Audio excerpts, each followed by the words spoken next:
Meeting of the Texas County, Arkansas Board of Directors to order. Two housekeeping things. If you wish to address the board tonight, it would be beneficial for us for you to fill out a citizens communication card. They're there on the ledge. If you'll get that to our city clerk, she can get that to me so we can make sure you get recognized. Second thing is, if you have your cell phone with you, we'd appreciate if you would silence your cell phones during the course of the meeting. This time, we'll have a roll call. Director Smith is absent. Director Roberts? Here. Assistant Mayor Harris? Here. Director Hollibush? Here. Director Brewer? Here. Director Jewell? Here. Mayor Brown? Here. At this time, we'll stand for our invocation and our pledge of allegiance. Let us pray. Gracious God, thank you for this day and all the blessings that you've given us, and be with us as we conduct the business of the city, and be with us as we go through this holiday season, Lord, and remember the reason for the season is you sent your Son to die for us. For it's in Christ's name we pray. Amen. I pledge allegiance to the flag of the United States of America and to the republic for which it stands, one nation, under God, indivisible, with liberty and justice for all. You may be seated. At this time, we'll move right on into citizens' communication time. Our first will be Ms. Gamble.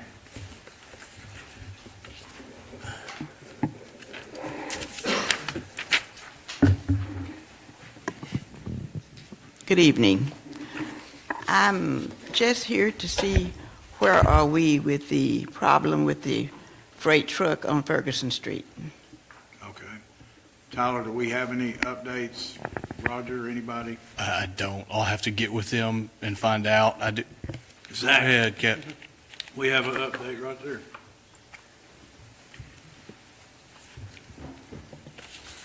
Yes, ma'am. Ms. Kimball, I actually did some research and sent out some information to the troops, asking them specifically to look for that freight truck this weekend so that they can try to get it addressed. I apologize it's taking this too long. All right. I just wanted to know, because I had been to Coding Wednesday, and he asked me to call the police, and I did, and nobody showed up. And I went to the city manager's office twice, but he was busy, and I left him my phone number twice. He didn't answer, so I'm just trying to see where are we, because he's still just breaking down. I call it my street, because I live there. And I just want, he was there again this weekend, loaded with freight, so I'm just trying to see where we really are. And not, I left this message, I left that message, because I've been chasing this for 3 weeks. And so I just want to make sure something is done, We understand. Okay? Thank you. Thank you. Tony? Thank you. Mayor, may I? Yeah, Oh, just a minute, Tony.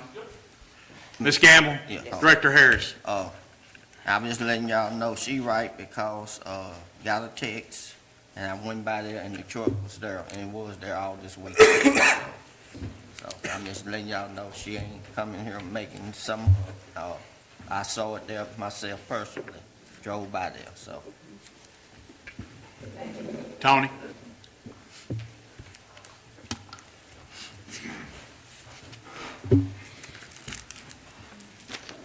Good evening, everyone. I think I just knocked this out.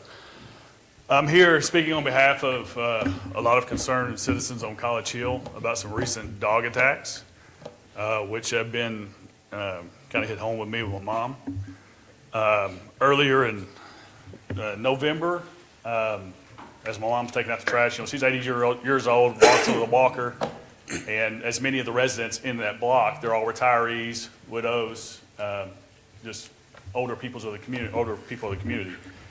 And we've had a problem with a couple of pit bulls that keep getting out of their yard that seem to be able to climb fences. And so my mom had an encounter with the dog early November, taking out her trash. They got really aggressive. She was able to shoo them off. Nothing was called in or anything. She just saw it was just a one-off deal. Dogs do get out. Then the day before Thanksgiving, the same dogs got out, and then they hopped over her fence while her dog was in the fence. Let our dog out to go to the bathroom. These dogs get out. They climb our fence, get in our yard, and then they work my mom's dog over pretty well, and she was able to finally get them off, and then they jump the fence and go back home. And so, at that point, she calls 911, and 911, diverts, animal control, they can't do anything, and so animal control comes out. They can't find the dogs are nowhere to be found. They said without pictures or any eyewitness, nothing can be done. So, go a couple weeks later, December 13th, the same incident happens, lets our dog out. These dogs get out, climb the fence, and they work my mom's dog over and just about killed the dog. If it hadn't been for the neighbors, coming in to rescue, to get the dogs off, this would have been really bad. And 911 was called again, animal control was called out. They said they really couldn't do anything unless we had pictures, so she was able to get pictures this time. So they issued a warning to the homeowner, and I don't know if they cited the owner or not. We've had this incident several times. And so with all this happening, I started asking neighbors around the neighborhood, and they were having the same problems with these two pit bulls keep getting out, to the point that, one neighbor said that she was outside with her grandkids. The dogs were out. They saw them. They tried to climb the fence. She had to hurry up and get her grandkids and bring them in the house. And at this point, it scared, them so bad and the kids so bad that the grandkids won't even come over to the house anymore. And then I go talk to other neighbors, which one of them is former Captain Bill Sullivan's widow. She had the same instance as she was outside with her dog in her fence. And these dogs are starting to climb her fence. And luckily she had an air horn or some way to make them leave and go back home. And with all this being said, this is just a few instances that I have. And this has been brought up, with 911 calls, calling animal control. Animal control is like, we can't do anything unless we see them out. And then we have all these eyewitnesses, they're seeing, hey, this has been an ongoing problem. Why can't anything be done? And, you got citizens in College Hill right now who are prisoners in their own home. Because these are elderly people. They can't fight off vicious dogs like this.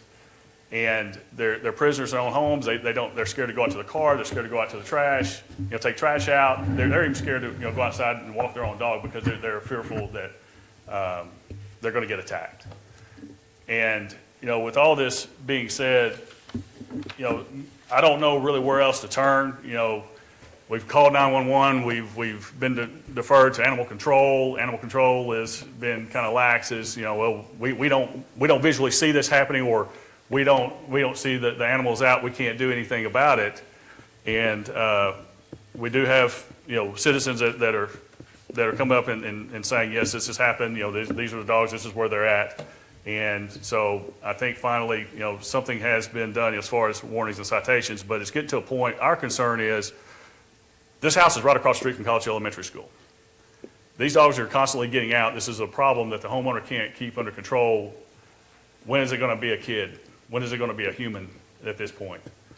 And that's the big concern, that I don't think warnings and citations are going to be enough on this, that, at this point, another attack's going to happen, and if nothing's done, it's going to be bad. And I feel like if I didn't do something and come and let you guys know that what's going on with this, that this could be a big safety concern, for this city council and College Hill area. I just want, to let you guys know that, and truthfully, I think that there needs to be some ordinances revamped, in these type situations that,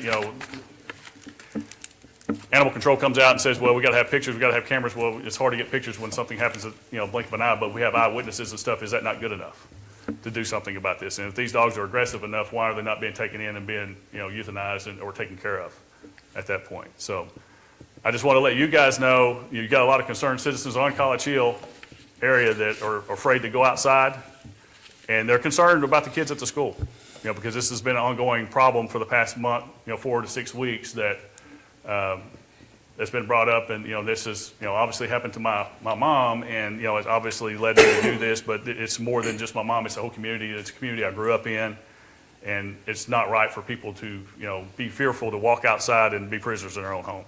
So. I got it. Go ahead. Hey, I got a quick suggestion.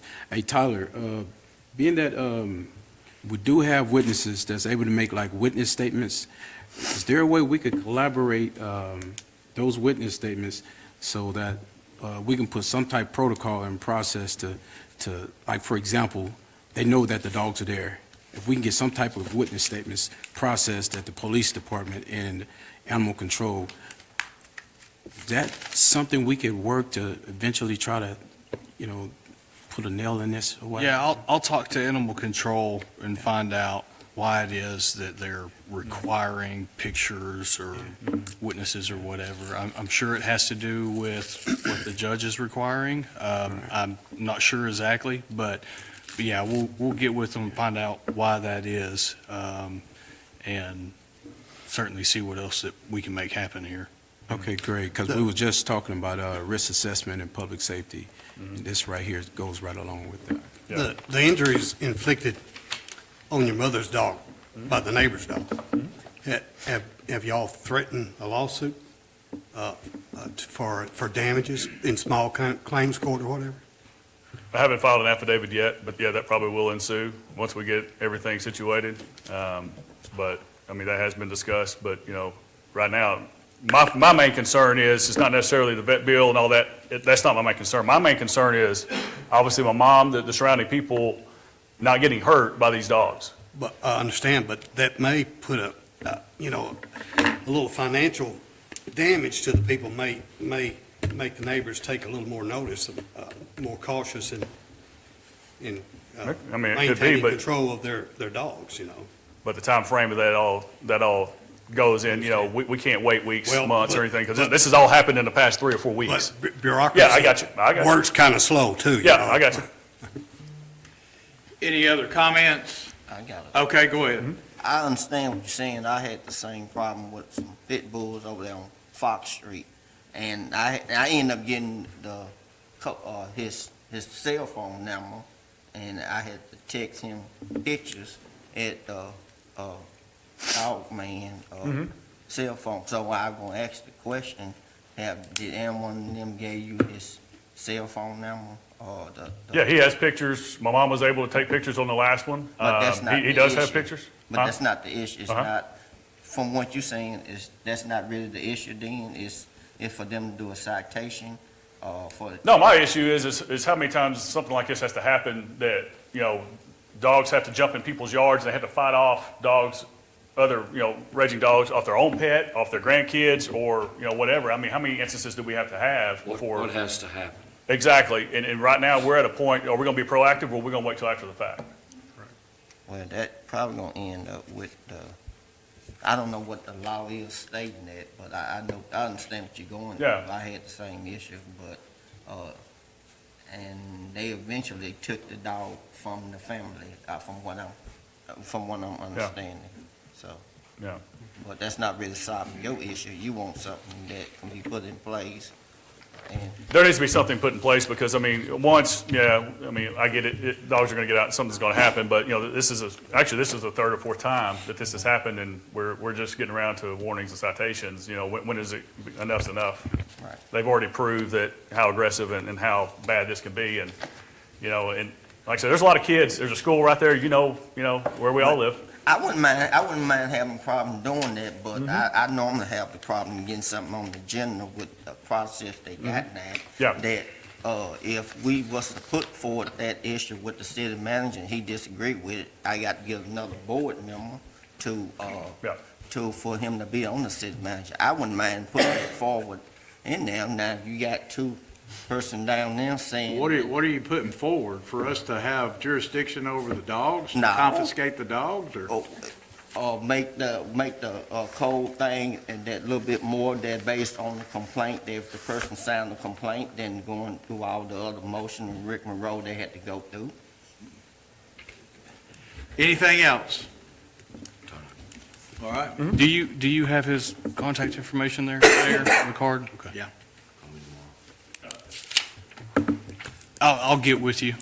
I'll let you know what I Okay. find out and what we can do. Yeah.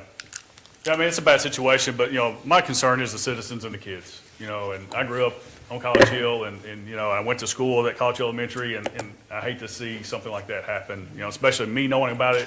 If something happened and I didn't say anything, that's on me. And I just want to make sure that I do everything I can to correct this issue. All right, thank you. Thank you. Anyone else wish to address the board? Anyone else during citizens' communication time? If not, we have two presentations tonight. Our first item is a proclamation to become a military and veteran-friendly community presented to the Chamber of Commerce. I have the proclamation. I'll read it at this time, and then I see the chamber representatives here. I'll present it to them after I finish reading it. The City of Texarkana, Arkansas, and Texarkana, Texas. This is a joint proclamation. December the 8th, 2025. Whereas the cities of Texarkana, Texas, and Texarkana, Arkansas honor and recognize the service and sacrifice of the men and women of the United States Armed Forces, both past and present. And whereas the Texarkana region plays a vital role in supporting our national defense through its partnership with Red River Army Depot and the National Guard and Reserve units and the recruiting offices representing every branch of service. And whereas thousands of active duty service members, veterans, and their families live, work, and contribute to the social and economic vitality of our Texarkana area, strengthening our community through leadership, volunteerism, and civic pride. And whereas the cities are working with the Chamber of Commerce to achieve recognition as a premier military and veteran-friendly community that offers accessible housing, quality education, meaningful employment, health care, and opportunities for community engagement. And whereas this initiative will entail active collaboration with existing veteran and military organizations already serving the Texarkana region, including but not limited to local chapters of National Veteran Service Organizations, military family support groups, and religious advocacy networks to ensure the veteran voices and perspectives remain the focus. And whereas the initiative will align with outgoing community goals to promote economic development, workforce retention, and quality of life across the Texarkana metropolitan area. Now there we, Alan Brown, Mayor of the City of Texarkana, Arkansas, and Bob Rugerman, Mayor of the City of Texarkana, Texas, do hereby declare December the 8th, 2025 as United States and Armed Forces Day in the cities and encourage local businesses, institutions, and residents to participate actively in program, events, and initiatives that recognize and support those who serve. It's signed by myself, Alan Brown as mayor, Mayor Rugerman, Bob Rugerman. It's attested by our city clerk, Heather Sawyers, and the city secretary of the City of Texarkana, Texas, Jennifer Evans. And at this time, I'll present this to the chamber.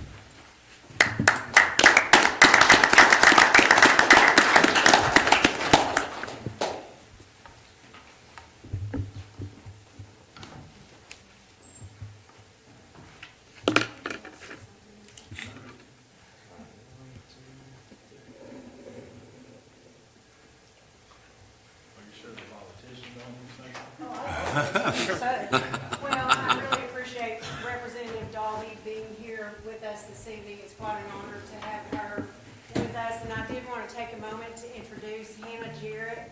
Hannah is a student at Texas A&M Texarkana. She'll graduate in May, and she spent this last semester as an intern at the Chamber, and this is the culmination of her project in her work with the Chamber. I know we have several veterans on the board. We appreciate your service, and I just want to commend Hannah for her hard work. She also has some welcome packets for military families and veterans that will be sprinkled across the city.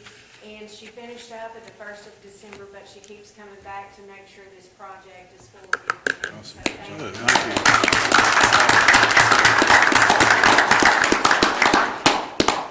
Good job, good job. I don't ever turn down the opportunity to speak. When the mayor said something, I better say it. It is my privilege to be your state representative in Little Rock. The state of Arkansas has, in the last several sessions, taken a very pro-veteran, pro-military stance, and we have passed a number of pieces of legislation to encourage military and retired military to move to our state. And I want to thank Heather for doing this, because this is another piece in the puzzle to encourage retired military to move to our area, and particularly to Texarkana, Arkansas, because we've really made it very advantageous for them. So I want to thank y'all for adopting this, and thank you for supporting our military, because I think it's really something that will be very beneficial to our area. So I want to just let you know about those few things that we have done, and of course, at any point in time, if I can ever be of help to the city I know that y'all can find me. I'm always willing to try to answer any questions and help you anyway. I'm proud of our city. I'm proud of the work that y'all are doing, and I look forward to continue representing you in Little Rock. Thank you. This time, our next presentation will be given by Tyler. We have a street bond update. Yes, sir. So I wanted to give you a little bit of a timeline where we're at right now and the outlook for the next half year or so. You'll see on your agenda tonight an engineering contract for the first set of streets with A.L. Franks. This first set is 24th, 48th, and Oates. Those are the first, third, and fourth streets on the list. Number 2 on the list is South State Line. The reason that one's not in the engineering contract is we're going to do that in conjunction with Texas Side to do it all at once, and we'll be operating under their maintenance contracts that they already have in place. They've already bid all of that out, and we'll just be folding in with Texas Side to get that done. So next, after approval of this engineering contract, we'll need to approve the tax levy in January. And there was some confusion over whether we do it at the normal time, last meeting, or when that needed to be completed. We talked with bond counsel. They were happy with city doing it in January, and then the county would then be mandated to put it on their tax rolls in the next time they levy taxes, which is typically November, December. So that tax increase would be effective for 2026, collected in 2027.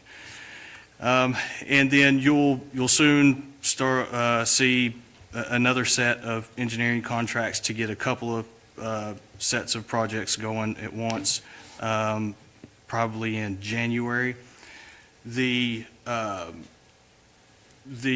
tax levy, doing it in January may have delayed the issuance a month or so, but we're still expecting to issue those bonds probably in May. So, and that'll be about the time engineering's wrapping up with the first set of projects. Hopefully we can let that first set in April or so to be ready to go in May, or probably the end of April, beginning of May, and just in time for us to receive those funds once the bonds are issued. Jason with Stevens is running numbers, producing a schedule of payments right now. He hasn't sent that over yet, but as soon as he does, I'll keep y'all in the loop, let you know what that looks like. And then once we receive that, we'll have a better idea of when we'll actually issue these bonds and receive funds and start the projects. But we'll keep rolling these projects one after another. As soon as the engineers are ready for more projects, we'll get them going. But hopefully start seeing some construction in May or June. So do we anticipate on our drainage projects that we're going to do we anticipate that being done by someone locally? Or are Public Works going to try to do some of that? Or how quick can we start bidding those out to begin work on them after the first of the year when the bonds are issued? Right, so those are, you're going to want to do those as summer projects, of course, get water down in the creeks. But I envision you'll probably see a contract on that January, February or so, an engineering contract, so that we can let that in this first summer sometime. Okay. Anybody have any that- questions? That would be contracted out, it wouldn't be Right. our employees doing it. Okay. Any other questions about that? If not, we'll move into our consent agenda. Tonight, we have 4 items on our consent agenda. Item number 3 is approval of the minutes of the rescheduled meeting of December the 2nd. Item number 4 is to adopt a resolution authorizing the city manager to approve change orders required for the 24-inch transmission main to Tennessee Road Pump Station project. Item number 5 is to adopt a resolution authorizing the city manager to enter into a contract with Plummer and Associates for the development of a hydraulic analysis of the sewer collection system and the sewer collection system's master plan serving the cities of Texarkana, Texas and Texarkana, Arkansas. And then item number 6 is to adopt a resolution authorizing the city manager to enter an engineering contract with A.L. Franks Engineering for the design of the 2025 street bond rehab projects, East 24th Street, East 48th Street, and Oak Street. What would be the desire of the board on the consent agenda? Motion to adopt. Yes. I was going, well, you said number 6, I only have 5 on mine, but if so, I would like to take number 6 out, because that was a question I had wanted to ask, but it kind of went to, So Director Harris has requested item number 6 be taken off. so is it number 5 or number 6? I'm 6. is regular. It's number 5.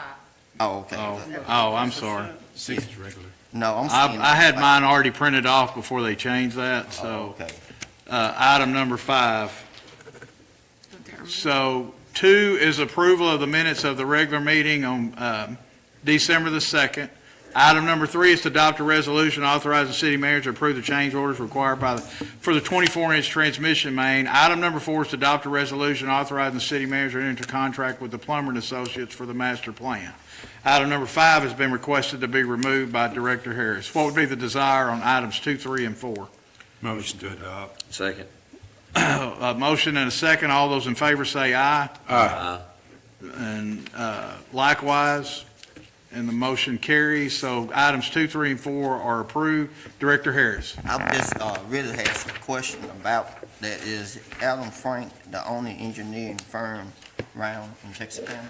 No, sir, and they won't be the only ones doing these projects. Okay, and that will be my concern. I would like to see, you talking about, you probably gonna be paying almost $1.5 million, $1 million, and over the next years when you really start this, and I would like to see that money spread around, not just one firm, engineering firm getting the money, so that's the reason why I see if, and the other question, how is you going about doing it? You sending out bids, or y'all just on the standpoint where you can just find any engineer, then negotiate with them, or you send out bid for the street list and you doing it? I'm just trying to figure out how you doing that. So we're bound by state statute in the process that we go through that. We have to put out a request for qualifications.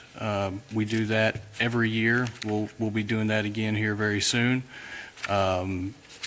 We have several engineers that submit a statement of qualifications, and we select based on those qualifications, and then a contract price is negotiated from there. We have 2 engineering firms on the Arkansas side, A.L. Franks and Spears Engineering, and they'll both be getting some of these projects. Okay. All right. That's all. I just trying to make sure that money is spent around. I just didn't want to see one firm get all this. If not any other questions, I'd instruct the city attorney to read the resolution. Whereas the Public Works Department is requesting the approval of the City of Texarkana, Arkansas Board of Directors to authorize the city manager to enter into a contract with A.L. Franks Engineering for the design of the first 2025 street bond rehab projects, East 24th Street, East 48th Street, and Oak Street. And whereas the city submitted a request for qualifications in January 2025 for engineers, architects, and surveyors. And whereas A.L. Franks was selected as a qualified engineer for city projects based on their qualifications and extensive work history with the city. And whereas A.L. Franks Engineering submitted their design fee proposal for this project in the amount of $295,640. And whereas bond funds for these first 3 streets will not be available until April 2026, so these initial engineering fees will be paid from the Public Works budget in order for construction to begin shortly after bond funds are received. Now therefore be it resolved by the Board of Directors of the City of Texarkana, Arkansas, that the city manager is authorized to enter into a contract with A.L. Franks Engineering for the purposes set forth above with funding from the sources so indicated. Pass and approve this 16th day of December 2025. City attorney's read the resolution. Desire of the board. Motion to adopt. Second. Let's have a motion and a second. Any other discussion? Could you call the roll? Director Smith? Yes. Director Roberts? Yes. Assistant Mayor Harris? Yes. Director Hollibush? Yes. Director Brewer? Yes. Director Jewell? Yes. Mayor Brown? Yes. Moving right along to our regular agenda, item number 6 is to adopt a resolution authorizing the approval for a one-time 10% increase for all employees in the Arkansas Retirement Plan and an ongoing 3% COLA for retirees in the Texarkana Water Utilities Retirement Plan. See, Gary's not here. There he comes. I got you.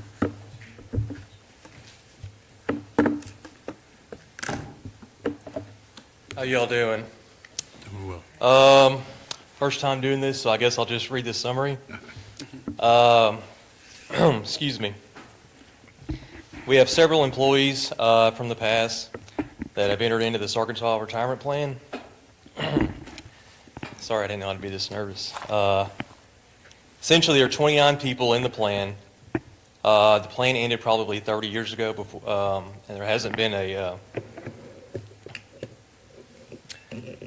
raise or an increase or anything like that, and we're just asking for y'all's permission to do a one-time 10% increase and a 3% COLA as of today. And then after all that, the bottom line is this is about a $300,000 hit to that plan. But even after all it's said and done and everybody draws everything out, it still has over a $2 million balance. That's what we're looking at, the ending balance, and It didn't change the actuary to make it insolvent or anything like that. no, not even close. That's why we're Right. putting this forward. It was so overfunded that I we understand. want to do something with the money. Right. Does anybody have any questions? I don't have any. If not, I would instruct the city attorney to read the resolution. Texarkana Water Utilities and the Arkansas Pension Committee are requesting the approval of the City of Texarkana, Arkansas Board of Directors to authorize a one-time 10% increase for all employees in the Arkansas Retirement Plan and an ongoing 3% COLA for retirees in the TWU Arkansas Retirement Plan. And whereas TWU has 5 employees currently working in the retirement plan, 7 retirees drawing a monthly retirement check, and 17 persons eligible to start drawing a monthly retirement or a lump sum payout for a total of 29 persons in the plan. And whereas the current market value of assets is $3,205,127, and the increase in liability for this proposal will be $297,590. And whereas with an estimated plan closeout of August 1, 2037, and after all benefits are paid, there is estimated to be $2.1 million left over. Now therefore be it resolved by the Board of Directors of the City of Texarkana, Arkansas, that the one-time 10% increase for all employees in the Arkansas Retirement Plan and an ongoing 3% COLA for retirees in the TWU Arkansas Retirement Plan are hereby approved. Passed and approved the 16th day of December 2025. City attorney's read the resolution. Desire of the board. Motion to adopt. Second. We have a motion and a second. Any other discussion? Could you call the roll? Director Smith, Yes. Director Roberts, Yes. Assistant Mayor Harris, Yes. Director Hollebush, Yes. Director Brewer, Yes. Director Jewell, Yes. Mayor Brown. Yes, and the resolution is adopted. Thank you. Thank y'all. Item number 7 is to adopt an ordinance to approve the police department's fee schedule for the training facility and training corps. Chief? Mayor, Board of Directors, I come to you this evening asking for your approval of our training fee and training facility usage fee for our Union Training Center and our range on South State Line. I also ask you to authorize these fees go into a specific project code to where it's coded just to Union Training Center, so we can use those fees specifically for Union Training Center and our firing range. As well, I ask if we can keep those funds rolling over each year so we can try to build those fees fund for Union Training Center in hopes of creating a revenue source to save some taxpayers' dollars and to improve Union Training Center. Let's go make some money. Right. I plan on it. And our training- collecting fees? No, sir. Nothing? No, sir. How often does that get used by outside agencies? Well, we recently created a training section where we got a lieutenant sergeant and a training coordinator in a training section, and they have been actively promoting training at our Union Training Center and our firing range. We got several classes planned for this upcoming year, and we needed this fee schedule to be approved so we can present those out to the public and start holding classes for other law enforcement agencies and entities. Awesome. Sounds Do you good. have any idea what anticipated revenue would be on that? Oh, no, sir, not yet. It's, the fees aren't that much right now because we just want to start out. We want to get other agencies who can't really afford training to come to our center and attend our training. Any other questions? Do you see any drawbacks to this? Any negatives? I do not. No, sir. Any others? If not, I would, this is an ordinance. I remind the board to pass tonight. It would need to be read 3 times. Also, the police department is asking for an emergency clause. At this time, I would instruct the city attorney to read the ordinance in its first reading in its title form. An ordinance establishing fees for Texarkana, Arkansas Police Department training courses for the use of the Texarkana, Arkansas Police Department training facilities, for declaring an emergency and for other purposes. Ordinance has been read on its first reading. What would be the desire to have it read on its second reading? Second reading, abbreviated form, please. Second.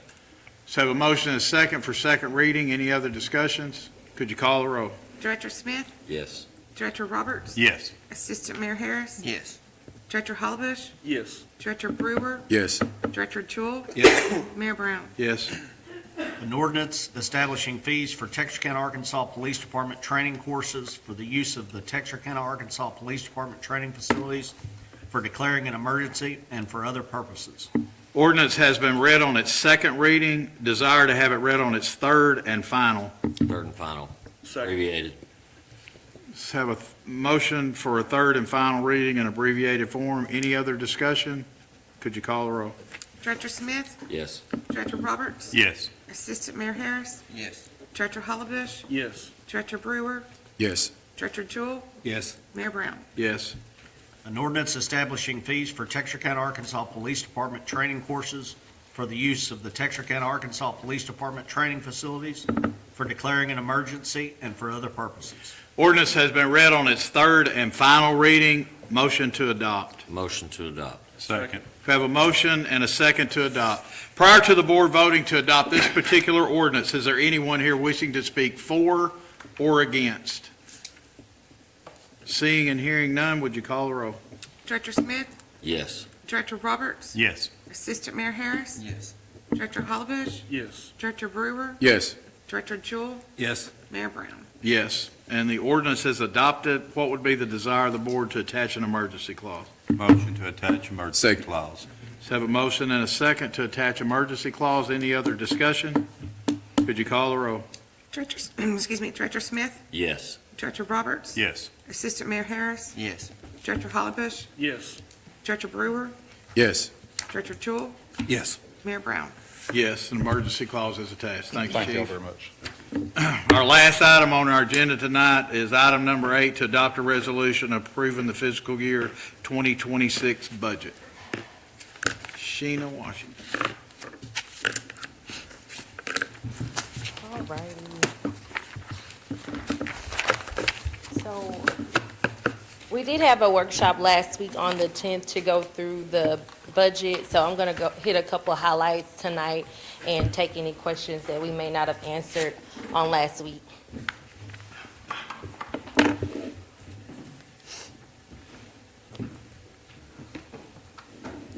So citywide summaries, we have 2024, we ended with revenues of 62 million and expenditures at 61 million. We started out 2025 with a budget of 58 million in revenues and 61 million in expenditures. And for the estimated for 2025, we have about 60 million in revenue and about 60.9 million in expenditures. The proposed budget for 2026, we have 64 million in revenues and the same as far as expenditures go there. Personnel, the biggest update that we have was the insurance. The traditional plan the rate did increase about 27%. And if employees are considering staying on the traditional plan, they will see a $41 increase. If it's just employee, and family, will see about a $93 increase. And if you are an employee who is going to the high deductible plan, which will be offered in 2026, if you have that plan for just employees, it'll be a decrease of the $36 premium. And also, you will have just employee only. There is an HSA attached to that of $1,000. And employee and family on the high deductible plan, there's an HSA attached to that plan as well for $1,500. And those selecting that plan will see a decrease in premiums of about $142 per month. General fund budget highlights for the end of 2025. Our revenues and expenditures are staying about the same. No, not a big jump in growth or a big decrease in growth. We did estimate about the 1.8 million for expenditures to exceed the budget in 2025, and the budget for 2025 was approved with the $1.8 million in appropriated fund balance. The estimated fund balance at the end of 2025 is about $5.9 million. The major revenues for 2026 are our general property taxes, which will account for about 13% of proposed revenue. Sales tax is holding at about 51%, franchise fees at about 14%. The biggest increase there was franchise fees are projected to be about a 6% increase because they are trending upward in 2025.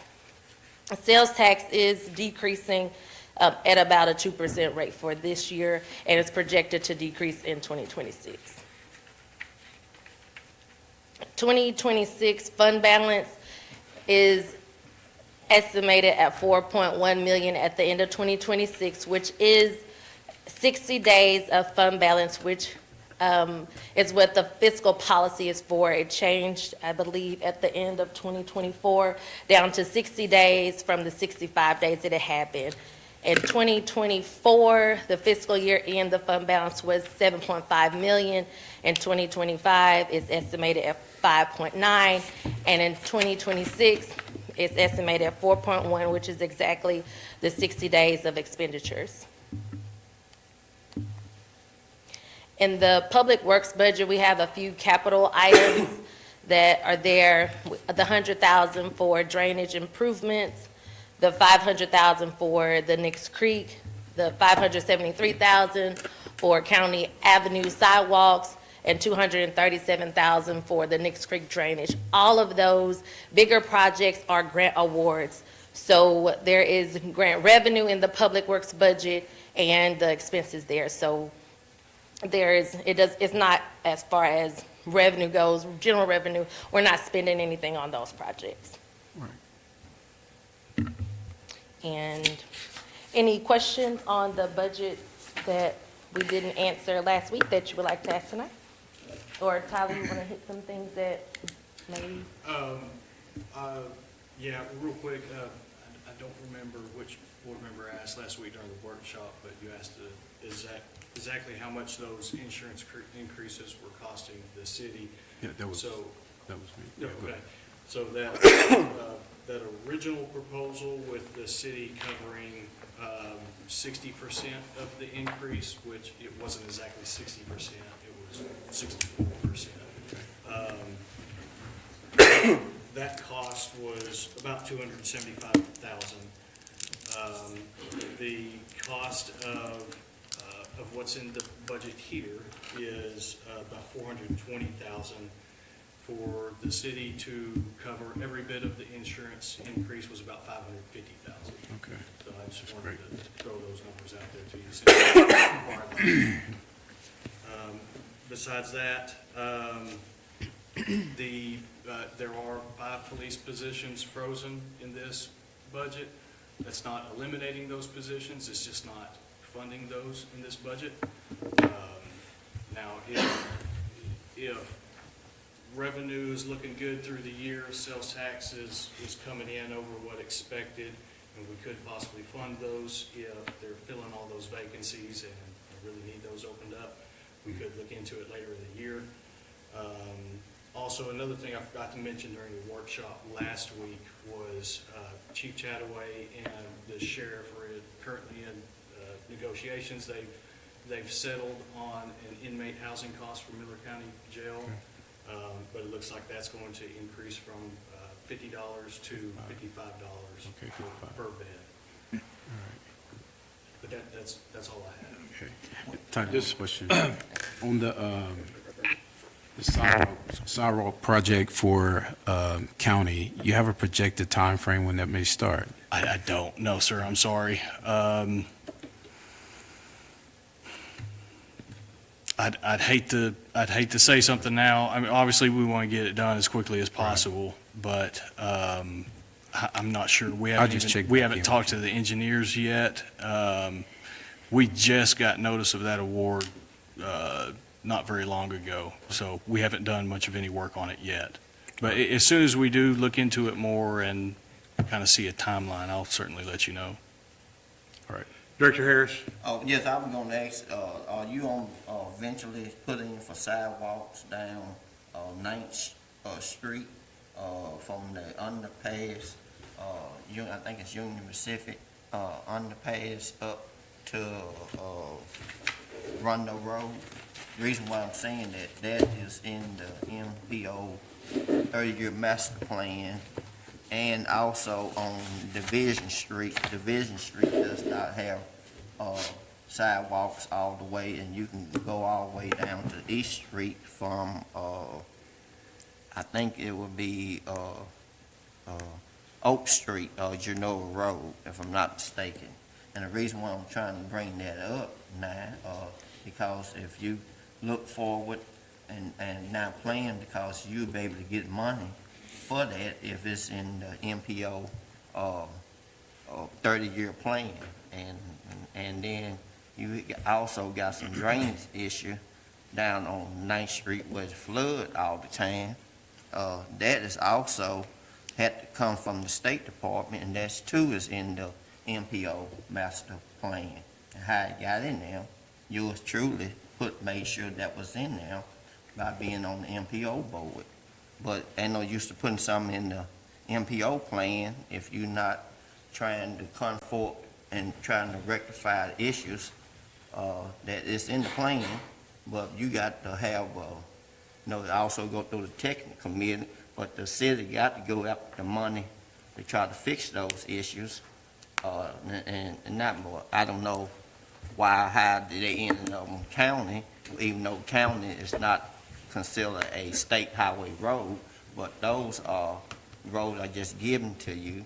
Those are considered state highway roads, so that should not be a problem in getting the money for those roads. Then my other things is, I talked to Adam today about the parks, and there's no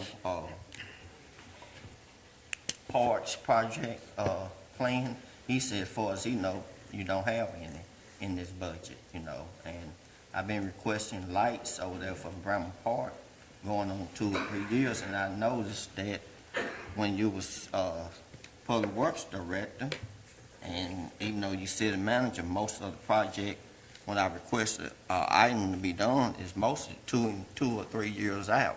And to me, that haven't changed. I know you just not did Pearl Street, and that was when I met with you and Rogers Douglas about 2 years ago. Y'all finally just not doing that, which one of my questions would be is, why does it take so long to get something done in the poor neighborhood once you're aware of that? I know you're going to probably save money and other items, but I just wish those poor neighborhoods had more project to do in the budget, which bring forward the issue of CBG money. I asked the question as to what is you plan on doing with CBG money, and I don't think that CBG money need to be used to fix city property. I know you're talking about doing something with the community center with the CBG money, and what I mean by CBG money, that's community development block grant money that we get each year based on the low to moderate income population in the city. And we get, well, they say it would average 300,000, maybe 250,000 a year. And I just think that the neighborhood should be, in the poor neighborhood, need to be looking a whole lot better based on you getting that money, and they're gonna start with the public works. I don't think it need to be basically used trying to fix up city buildings, you know. And the city building that, you not being fair with it, because, I know you doing the country, well, it ain't a country club, but, to me, it's act like a country club, and I'm talking about the rec center. You know, you spending CBG money down there, but I really think that CBG money need to be spent more in the neighborhood, because I was talking to someone today, and they said that we got to pay money to go down there, and why we got to pay money to visit something, that the money you getting is based on us, which is CBG money, to help keep the place going, or help keep the place up running. So, and how is and why is that going on? So, and make a long story short, what I'm trying to say is, that the poor neighborhood need to be looking a whole lot better if you getting $300,000 a year based on the poor resident. And I don't see it, you know. And how is you gonna rectify that issue? You know, I have I have other ways to ask that question, but I'm just trying to see, could this be rectified within? Because other than asking HUD to ask you to ask that question to them, and that's the question I'm asked. What is you gonna do in the future for the poor neighborhood look a whole lot better if you getting $300,000 a year for that? I know you probably say you only getting that amount of money, but you only can use it next year. That's why the budget say 500 and something. I think it's $512,000. But regardless as to what it say, you know, I know you're tearing down houses, but I'd asked you last year or two about trying to do a housing study. You know, you may say you may use CBG money to use a housing study, but there's other avenues out there, even though we probably missed that boat, to get some of that money to help do the house. You know, we doing a great job tearing down houses. I know you just tore down a house on Ferguson Street, which it needed to be probably tore down, and then the burnt house on Mary Street. But you need something in place to build up the neighborhood. And so, and I know we met with this lady in May. She used to work for the city for about 20 years with the housing, and we need to get back on track with the housing, doing something in the poor neighborhood. I know you're talking about Habitat for Humanity. That's great, but there's other ways. And I know FEMA just not came through and probably did a whole lot of help when we had that flood, because they went through, lots of people got money because of the flood and stuff. But my question is going to be, what is your plan to rectify the housing issue, and when are you going to do a housing study to help go after the money, for that? It's a shame I got to go over to Texas side and talk to the guy over at Issa Village and see what he can do to come over in Arkansas with the housing issue.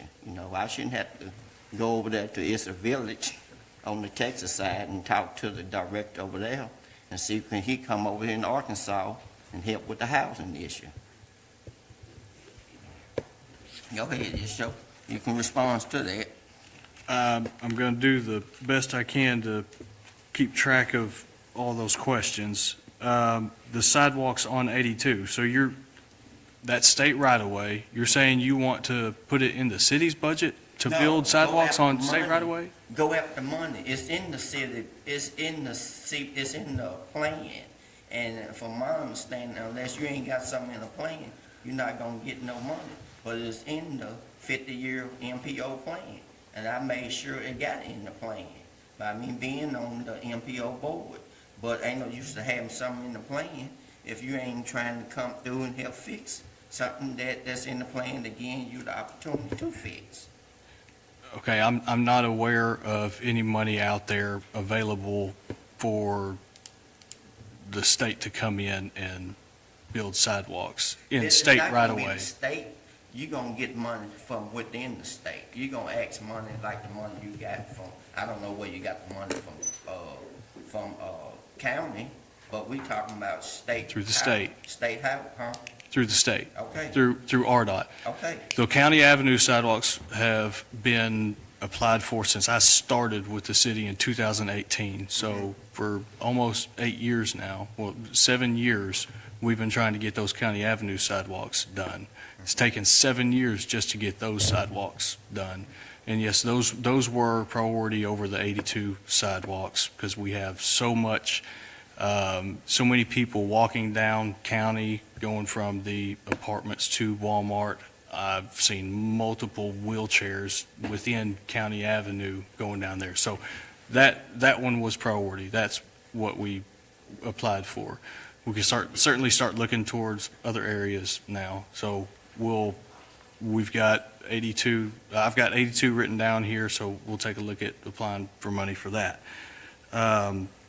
Parks projects. No, we don't have any parks projects in this budget, nor do we have street projects in this budget because we had the street bond. This budget didn't allow for any additional projects. Trust me, I would absolutely love to go into every single one of our parks and upgrade. But we don't have any in this budget because it wouldn't allow for it. CDBG, the housing, like I said in the workshop, I absolutely want to do the housing study. Again, this budget won't allow for it. The money that we've got in CDBG for housing was already committed to Habitat for Humanities. So there's no money left there to do anything with. If we're able to come up with the money to do the housing study, we absolutely will. I agree with you. We need that done, and I'm going to continue to try to make that happen. May I Rex- ask why was Habitat for Humanity made a priority? How was that done? We've Who put that in place? been funding Habitat for Humanities for years. I know you got two houses, I know I'm aware of a house over there in the Mount Addition over there on 11th Street, maybe two houses by Habitat for Humanity. But my issue with that is, there's more area in the city that you can go to for housing. You know, the College Hill area or the Carmichael Hill area. You know, those areas that look like a scarecrow now, the way we tearing down houses over there, so. We'll get with Habitat for Humanities and see what the plan is. Tracy's the one that coordinates with them and handles all that. I'm sorry, I don't know exactly what is involved in that plan.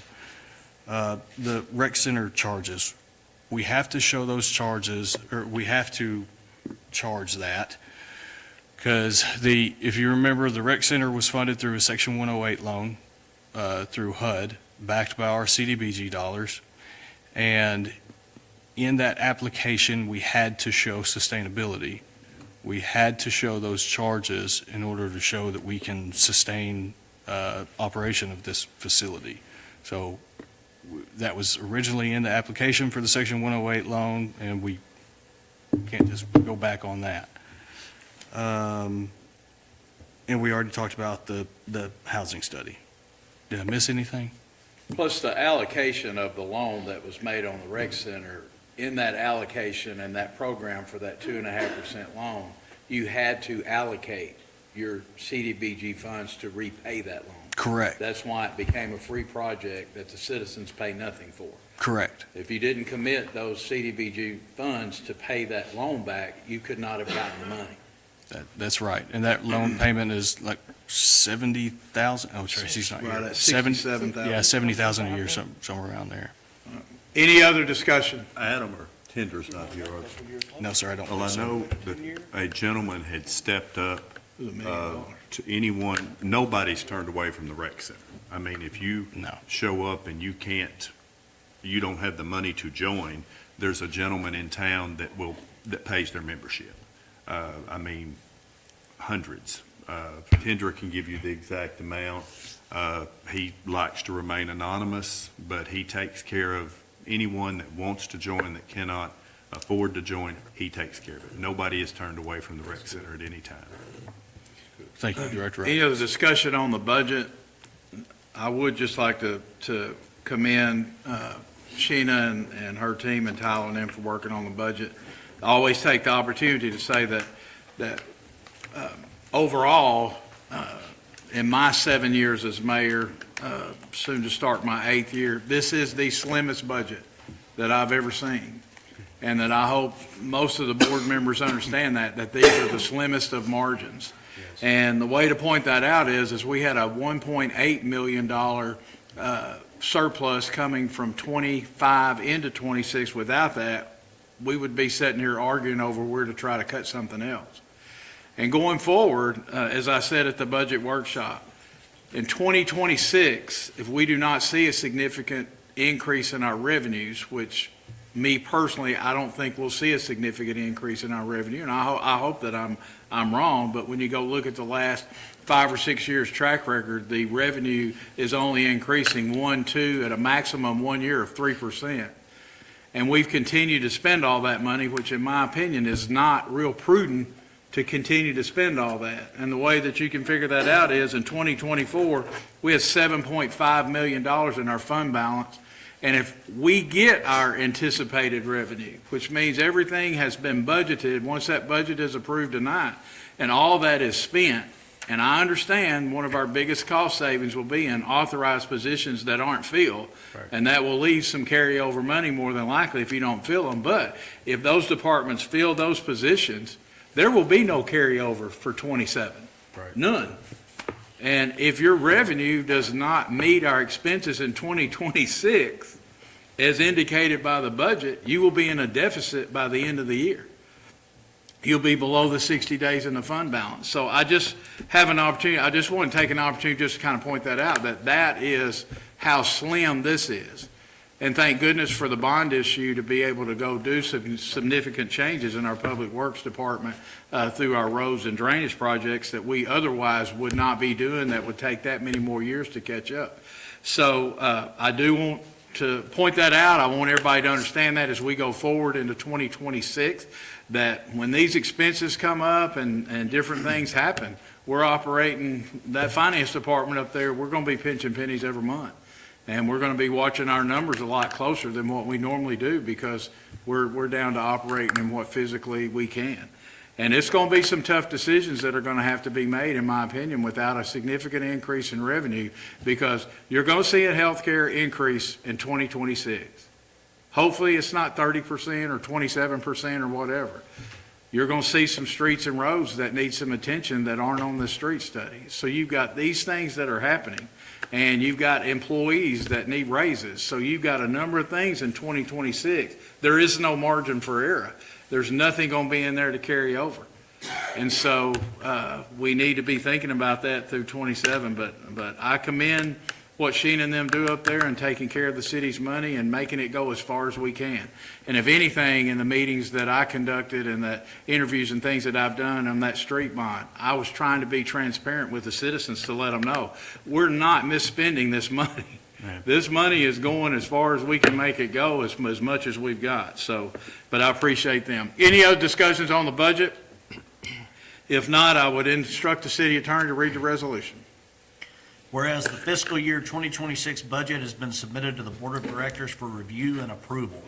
And whereas the law of the state of Arkansas requires adoption of an annual budget, and whereas the proposed fiscal year 2026 budget has been reviewed by the Board of Directors in a workshop session on December 10th, 2025 that was open to the public. Now therefore be it resolved by the Board of Directors of the City of Texarkana, Arkansas, that Section 1, the fiscal year 2026 budget attached hereto and made a part hereof, along with amendments of the fiscal year 2025 budget, is hereby approved. Section 2, the respective amounts of money allocated to each of the funds in the fiscal year 2026 budget, including the 2025 revised amounts, are hereby allowed and appropriated. Section 3, unless otherwise specifically required by separate ordinance or applicable law, the city manager is authorized to select and hire individuals to fill all budgeted positions now or hereafter coming vacant contained in the fiscal year 2026 budget. Pass and approve the 16th day of December 2025. City Attorney read the resolution, desire of the board. Motion to adopt. Second. So have a motion and a second. Any other discussion? Could you call the roll? Director Smith, Yes. Director Roberts, Yes. Assistant Mayor Harris, Yes. Director Hollobush, Yes. Director Brewer, Yes. Director Jewell, Yes. Mayor Brown. Yes, the resolution passes. Board of Directors commentary, is there any board that wishes to, Director Roberts? I'm going to go real quick.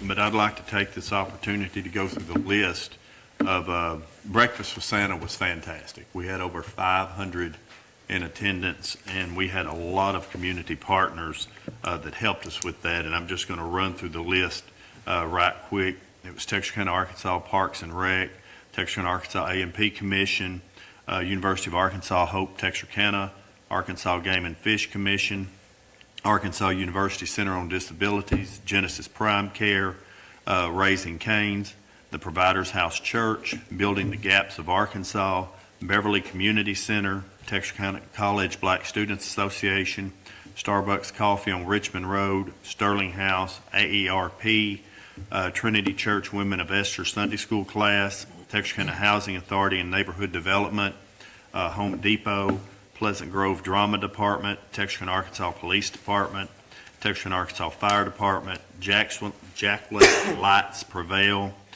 Tutorial Arts Barber College, Red River Tractor, Texarkana Contractors, 12 Point Pac 16 Cub Scouts, Liberty Isle Culinary Arts Program, Pastor Chris Owens, East Street Pond, Starlight Photography, Chick-fil-A Central Mall, Bandit Trading Cards, Red River Credit Union,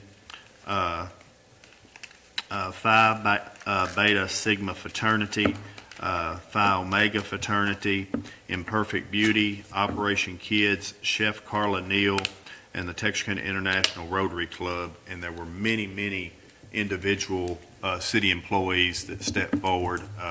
And if you run across any of these businesses, tell them thank you. I mean, they made this very successful, and the kids enjoyed it.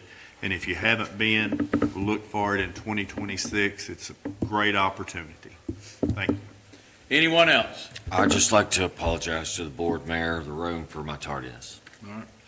Anything, Director Harris? Yes, this coming Saturday at Bob Ferguson Park at, from 9 to 12 a.m. They're gonna be the second yearly fishing derby. Aaron Bruce Fishing Derby gonna be held out there. So, and they gonna have a program gonna begin around about 9 o'clock. Mayor, just, Anyone else? Brewer? I want to say thank you to Public Utilities for this year, all the limbs that was cutting out there and following up and getting all that stuff picked up. It's really made a big difference on the power outages. We seen that some of the electrical lines that was affected on the Texas side, those transformers was affecting us on the Arkansas side. And by them going through the processes of cutting those limbs, they realized exactly why we was having those shortages. So I want to say, good job, well done to Public Utilities Commission. And this past weekend, We Are Washington had a really nice Christmas celebration out there for the kids. I want to thank them for doing that as well. That's all I have, Mayor. Anything else? If not, I would remind the board that our next meeting won't be until Monday, January the 5th of 2026. So happy holidays to everyone, and I would entertain a motion to Make a adjourn. motion for adjournment. Second. So have a motion and a second. Could you call the roll? Director Smith, Yes. Director Roberts, Yes. Assistant Mayor Harris, Yes. Director Hollobush, Yes. Director Brewer, Yes. Director Jewell, Yes. Mayor Brown. Yes, we're adjourned. Thank you, Jim.